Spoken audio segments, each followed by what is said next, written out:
በክርስቶስ ኢየሱስ ስም የተወደዳችሁ ወንድሞችና እህቶች እንደምን ሰነበታችሁ? ሁሉ ሰላም ነው? ታማኝ ሁን በሚል ርዕስ ላይ ዛሬ አጭር ስብከት እሰብካለሁ። እግዚአብሔር አምላክ በዚህ ምድር ላይ ታማኞች እንድንሆን ይፈልጋል። ታማኞች ካልሆነ ወገኖች ሆይ ልፋታችን ወይም ደግሞ ጥረታችን ወደ ፍሬ አይቀየርም። ታማኝነት በየትኛውም ስራ መስክ በጣም አስፈላጊ ነው። መጽሐፍ ቅዱስ ውስጥም ይሄ በጣም አስፈላጊ እንደሆነ መጽሐፍ ቅዱስ ያስተምረናል። ታማኝ መሆን፣ በእግዚአብሔር ፊት ታማኝ መሆን፣ በሰዎች ፊት ታማኝ መሆን እጅግ በጣም አስፈላጊ ነገር ነው።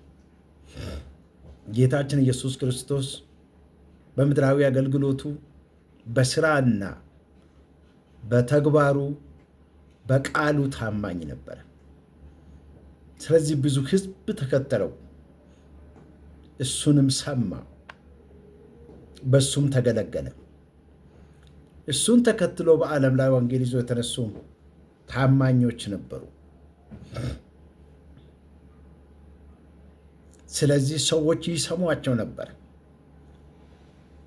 አገልግሎታቸውንም ከሙሉ ልብ ይቀበሉ ነበር። ታማኝነት እጅግ በጣም አስፈላጊ ነገር ነው። ዛሬ ታማኝ ስላልሆነ መጋቢ ከመጽሐፍ ቅዱስ ውስጥ አንስቼ ስለሱ የተወሰኑ ነጥቦች ላይ መናገር ይፈልጋለሁ። ማቴዎስ ምዕራፍ 24 ከቁጥር 25 እስከ 50 ነው ይህን ታሪክ የምታገኙት። ከዚህ በፊት በቪዲዮ ውስጥ ይህን ጥቅስ ይጠቀም ነበረ በተለያዩ ርዕሶች ስር። ዛሬ ግን እሱን ራሱ ርዕስ አድርጌ ልስበክ። ታማኝ ሁኑ።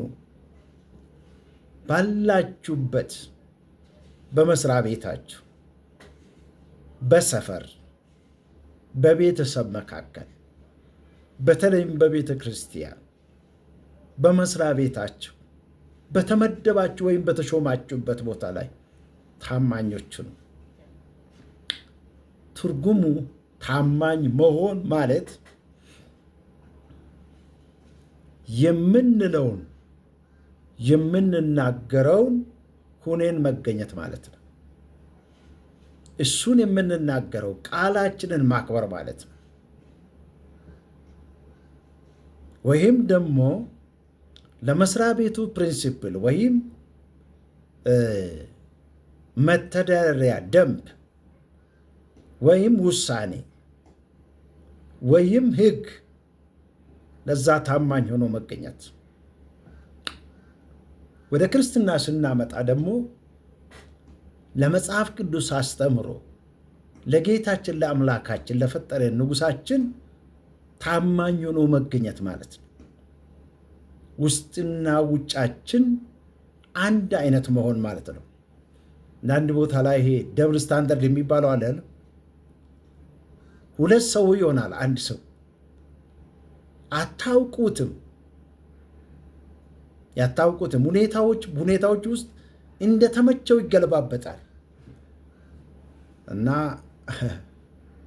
እሱ እጅግ በጣም አደገኛ ህይወት ነው። በተለይ ወደ ቤተ ክርስቲያን አገልጋዮች ስናመጣ የተናገርነውን የምንሰብከውን የምናስተምረውን ሆነን መገኘት በጣም አስፈላጊ ነው። መጽሐፍ ቅዱስም እሱን ነው የሚያስተምረው። ታማኝ መሆን በሰዎች ፊት፣ በእግዚአብሔር ፊት፣ በምንሰራበት ቦታ፣ በታላላቆች ፊት፣ በታናናሾች ፊት፣ በየትም ፊት ያከብረናል ወገኖች። በክብር እንድንኖር ያደርጋል። ለራእያችን ስኬትም ታማኝነት እጅግ በጣም አስፈላጊ ነው። የሚያምኑትን ሰዎች ይሰሙታል፣ የሚሰሙትን ሰው ደግሞ ይከተሉታል፣ ይታዘዙታል። ታማኝነት ዘርፈ ብዙ ትርጉም አለው። ወደዚህ ሰው ልመልሳችሁ። ታማኝ አልነበረም እዚህ ውስጥ ጌታ ኢየሱስ ክርስቶስ የጠቀሰው። ክፉ መጋቢ ይላል። ግን በቤቱ ላይ የተሾመ በክርስትና ኮንቴክስት ውስጥ ነው ይህንን የምናገረው። በቤቱ ላይ የተሾመ ይህ ሰው እንዴት ተሾመ? የመጋቢ እንዴት ተሾመ? መጨረሻ ላይ እመጣበታለሁ። ይህ ሰው የማይታመንባቸው 4 ትላልቅ ነጥቦች አሉ። የመጀመሪያው በተሾመባቸው ቤት ውስጥ ላሉ ሰዎች ታማኝ አይደለም። ለሚመራቸው ሰዎች ታማኝ አይደለም። እንደ ራሱ ፍቃድ፣ እንደ ራሱ ፍላጎት ነው የሚመራ እንጂ ቤቱ ባለው ደንብና ፕሪንሲፕል መሰረት አይደለም። እንደሱ አይደለም። መጽሐፍ ቅዱስ እንደሚያስተምረው አይደለም የሚመራው።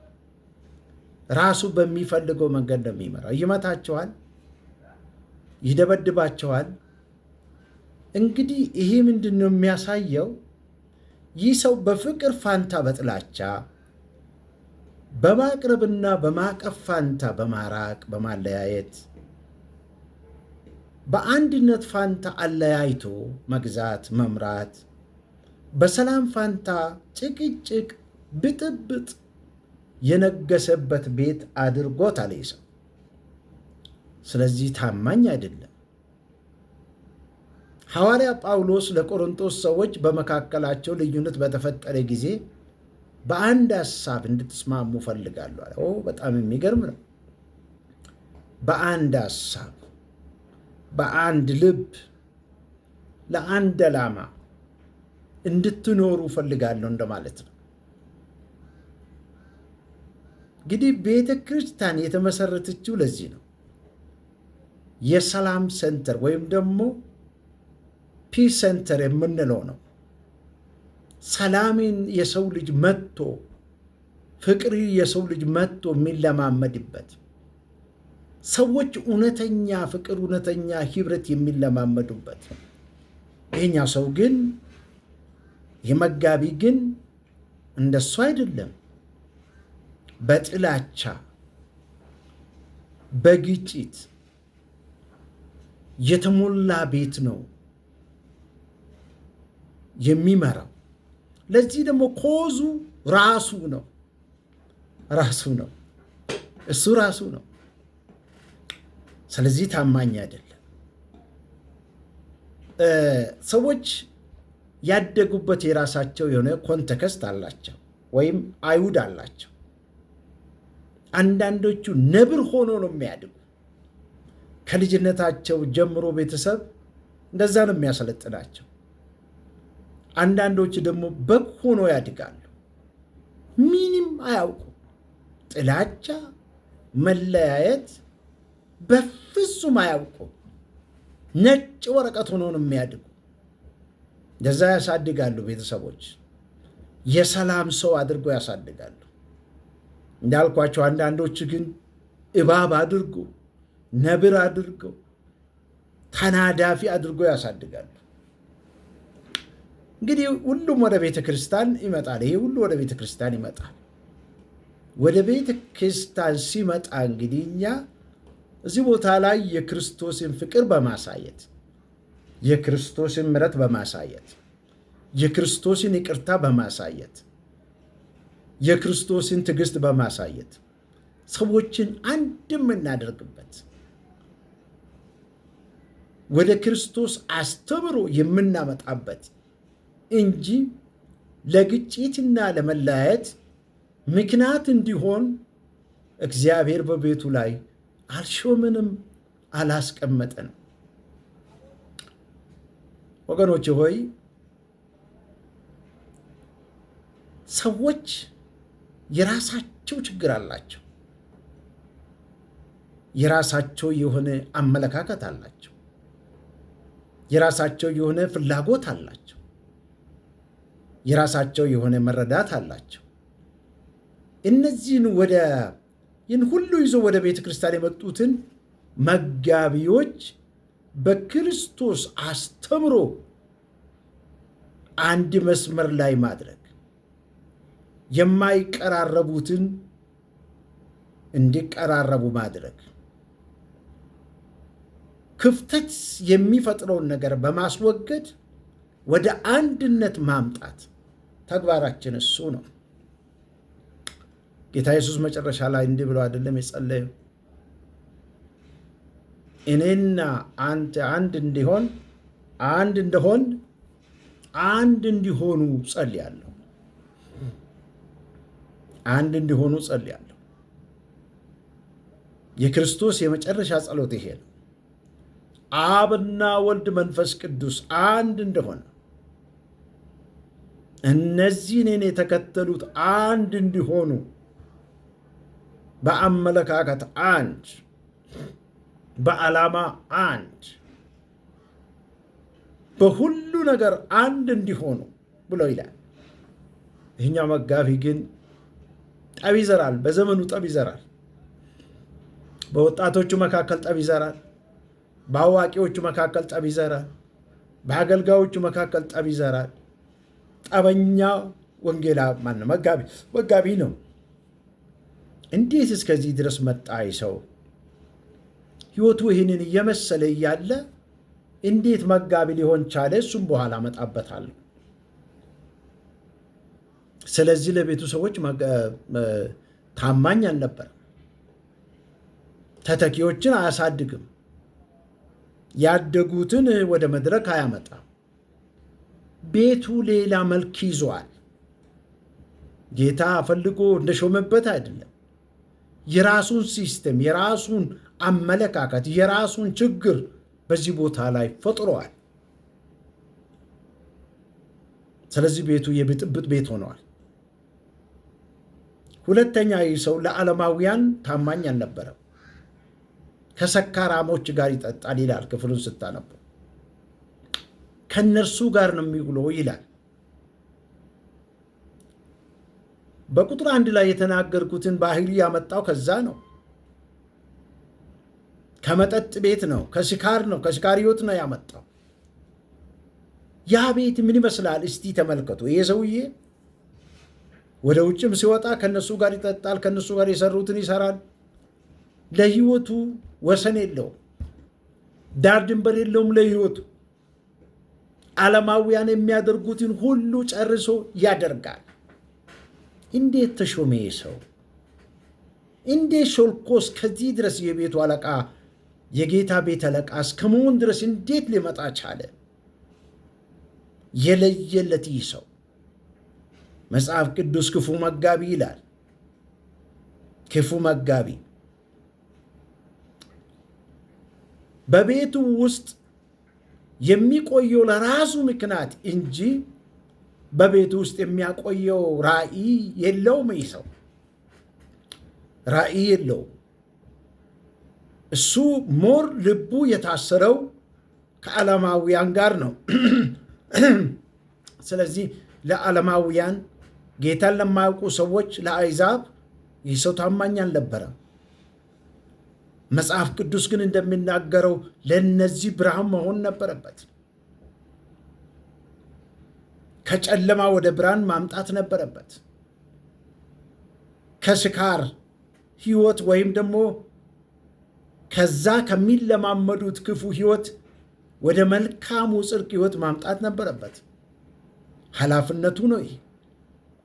ጌታ ኢየሱስ ክርስቶስ ወደ ዓለም ሁሉ ሂዱ አለ። አስተምሩ፣ ሰዎችን ሁሉ አስተምሯቸው እና ደቀ መዝሙሬ አድርጉ ነው ያለው። ይህ ሰው በሞት ጥላ ውስጥ ሰዎቹን እዛ እንዲቆዩ ያደርጋል።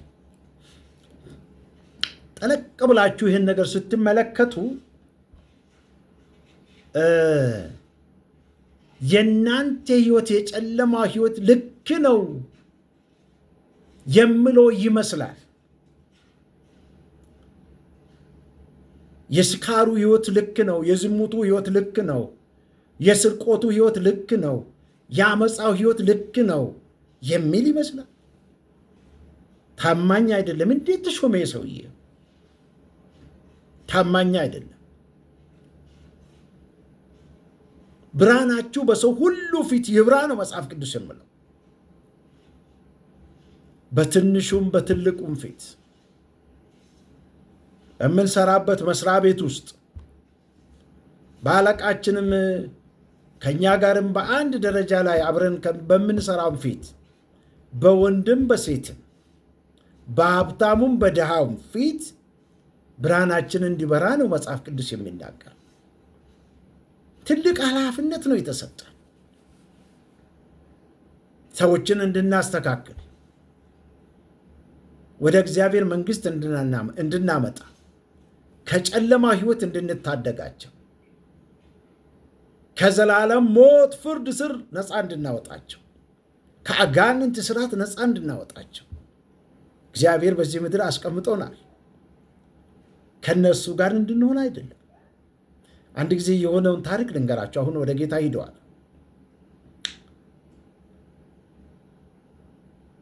ወደ አንድ ከተማ ሂዶ አንድ አባት ድሮ በንጉሱ ዘመን ወንጌል ሲሰብኩ ሰዎቹ ያ ከተማ በጠጅ የታወቀ ነው እና ጠጅ ቤት ሂደው ጠጅ ለሚጠጡ ሰዎች መሰከሩ። እዛው ጌታን ተቀበሉ። ችግሩ ግን ጠጁ አልቆመም፣ ቀጠለ። ወደ ጌታም ከመጡ ወዲህ መጠጡ አልቆመም፣ ስካሩ አልቆመም። በኋላ ወጣቶች ተነስቶ ይሄ ልክ አይደለም ብሎ ሲናገሩ ያ አባት ስማቸውን ጠርተው የመሰከሩላቸውን አባት ስማቸውን ጠርተው እሳቸው ናቸው የመሰከሩልን ብሎ አሉ እና ወጣቶቹ ለእኛ አባት ደብዳቤ ጻፉ። ቶሎ ድረሱ፣ ሳይሞቱ መጥቶ ያስተካክሉ ብሎ አሉ። ሄዱ። እዛ ሲሄዱ ህዝቡ ተሰብስቦ ጠበቃቸው። እኔ እኮ ጠጅ ቤት ውስጥ ቦታ ሌላ ቦታ ስለማትገኝ እዛ ስለማገኝ መጥቼ መሰከርኩልህ እንጂ በዛ ህይወት ቀጥል ብዬ ሰብኬያለሁ እንዴ? እኔ አስተምራለሁ እንዴ? እኔ ብሎ አሉ እና ንስሐ ግቡ ብሎ አባቶችን ንስሐ አስገቡና እንደገና ህይወታቸው ታደሰ። ይሄኛው ሰው እንደዛ ቢያደርግ እንኳ ጥሩ ነበረ፣ ግን ከነሱ ጋር ቁጭ ብሎ ይጠጣል፣ ይሰክራል። ከስካር በኋላ የሚደረጉትን ነገሮች ሁሉ ያደርጋል ማለት ነው። ለአሕዛብ ጌታን ለማውቀው ጎረቤታችን አብሮን ለሚሰሩ ሰዎች ታማኞች ነን። እውነት ታማኞች ነን። ታማኝነታችን በቤተ ክርስቲያን ብቻ ውስጥ ነው አይደለም ወገኖች ሆይ፣ ለውጭም ሰዎች ታማኞች ልንሆን ይገባል።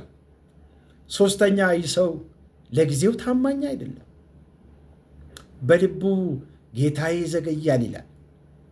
አሁን አይመጣም እኮ ይቆያል፣ የእግዚአብሔር መንግሥት ይቆያል እያለ እያሰበ ራሱንም እያሳተ በቤቱ ያሉትንም ሰዎች እያሳተ ውጭ ያሉትንም ሰዎች እያሳተ የሚኖር ክፉ መጋቢ ነበር። መጽሐፍ ቅዱስ ዘመኑን ዋጁ ይላል። እወቁ፣ ዘመኑን እወቁ፣ ተረዱ ዘመኑን ይላል። ምግባቸውን በጊዜ እንዲሰጣቸው ይላል ይሄ ክፍል። ለዛ ነው የተሾመው። የክርስቶስ ምጽአት ለሱ ምንም አይደለም፣ ቀልድ ነው ለሱ። መብላት፣ መጠጣት፣ መኖር ነው ለሱ። ሆዱም ማስደሰት ነው ለሱ። እንዴት አይነት ክፉ መጋቢ ነው በእውነት! መጽሐፍ ቅዱስ ስለ ክርስቶስ ምጽአት ድንገት እንደ ሌባ ይመጣል ይላል። ድንገት እንደ ሌባ በማታውቁ ሰዓት ይመጣል ይላል። ያችን ቀን የሚያውቀው ከአብ በስተቀር ማንም የለም ይላል።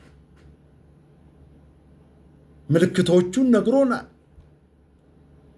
ይህ ሰው እዚህ ላይ ቆሞ ማስተማር ሲገባ፣ ወጣቶችንም ዝግጁ ማድረግ ሲገባ፣ አባቶች፣ እናቶች ሁሉንም ዝግጁ ማድረግ ሲገባ፣ እሱ ለዚህ ጉዳይ ደንታም የለው።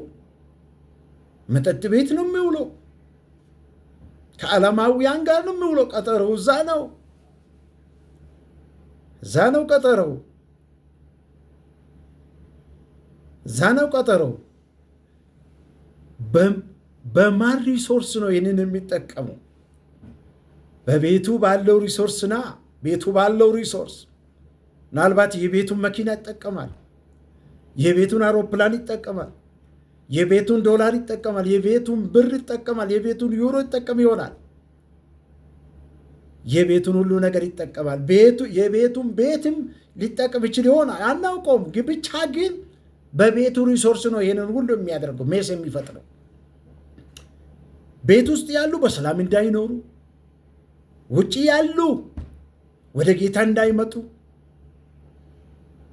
በቤት ውስጥ ያሉ እንዳይዘጋጁ፣ ለሚመጣው ቀን እንዳይዘጋጁ ሀኬተኛ ባሪያ፣ ክፉ መጋቢ፣ ህዝቡን የማያዘጋጅ፣ ስለ ክርስቶስ ምጽአት ስለ ፍርድ የማይሰብክ፣ ንስሐ ግቡ የማይል፣ ለራሱም ንስሐ የማይገባ፣ ነገሮች ሁሉ የተበላሹበት፣ ቀን የጨለመበት፣ የትውልድን ህይወት የሚያበላሽ፣ ከነዚህ የበለጠ ክፉዎች አሉ እንዴ በዓለም ላይ?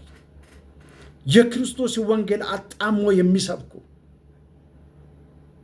ንጹሕን የእግዚአብሔርን ቃል በገዛ ፍቃዳቸው እየተረጎሙ፣ ወደ ገዛ ፍቃዳቸውና ፍላጎታቸው እየተረጎሙ ትውልድን የሚያስቱ የሚገሉ፣ ከነዚህ የበለጠ ክፉ አለ እንዴ በዓለም ላይ?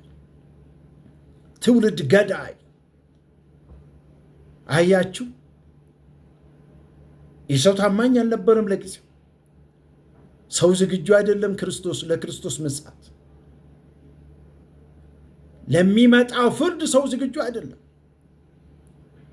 አሁንማ አንዳንድ መጋቢዎች ሲኦል የለም ፍርድም የለም እግዚአብሔር ፍቅር ነው ማለት የሶሻሊዝምን ፍልስፍና ይሰብኩናል። የኮሙኒስቶችን ፍልስፍና ይሰብኩናል። ኮሙኒስቶች እግዚአብሔር ፍቅር ከሆነ ገሃነም ለምን ያስፈልጋል ይላሉ። እግዚአብሔርማ ፍቅር ነው። እግዚአብሔርንማ ሰዎችን እንደሚወድ በተግባር አሳይተዋል። ራሱ መጽሐፍ ቅዱስ እግዚአብሔር ፍቅር ነው ይላል። እግዚአብሔር ለሰው ልጅ ለአጋንንት ነው ገሃነም የተዘጋጀው። የሰው ልጅ ግን እግዚአብሔርን ትቶ ከአጋንንት ጋር ስለተባበረ በገሃነም እሳት ይቀጣል። ከፊት ለፊታችን አስፈሪ ቀን እንዳለ አይናገርም ይህ ሰው። መብላት መጠጣት ነው እሱ። አራተኛ፣ ለራሱ ታማኝ አይደለም። የጸሎት ጊዜ የለው። ራሱን ዝግጁ የሚያደርግበት ጊዜ የለም ለአገልግሎቱ። እሱ የባከነ ሰው ነው። ወደ ቤቱ ሲመጣ ጥላቻ፣ ጠብ፣ ክርክር፣ ኮንፍሊክት። ወደ ውጭ ሲሄድ መጠጣት፣ መስከር። እንዴት መጣ ይህ ሰው?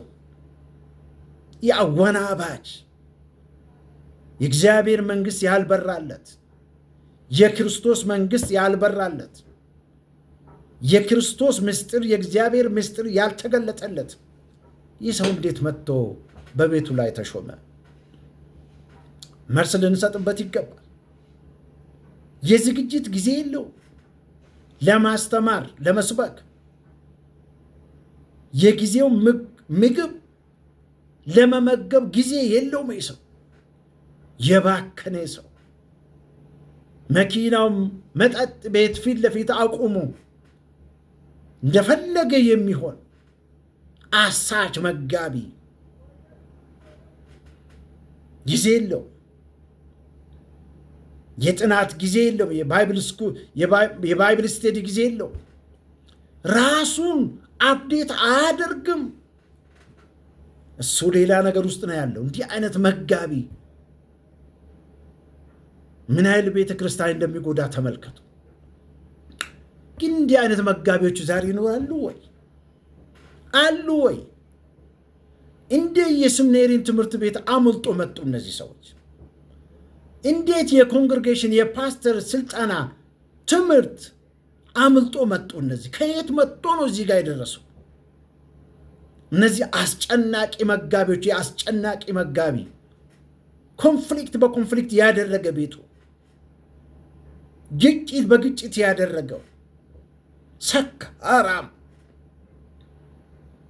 ምንም የመንፈስ ቅዱስ ፍሬ የማይታይበት እንዴት የቤቱ መጋቢ ሆኖ ተሾመ? እንዴት መጣ? እንግዲህ ወገኖች ሆይ ራሳችሁን ተመልከቱ። ሕዝቡን እንድንመግብ እግዚአብሔር አስቀምጦናል። ለክርስቶስ ዳግም ምጽአት ሕዝቡን እንድናዘጋጅ እግዚአብሔር አስቀምጦናል። ግን ራሳችሁን አዘጋጁ። እግዚአብሔር የሰማነው ቃል ይባርክልን። ታማኝ መጋቢ እንሆን።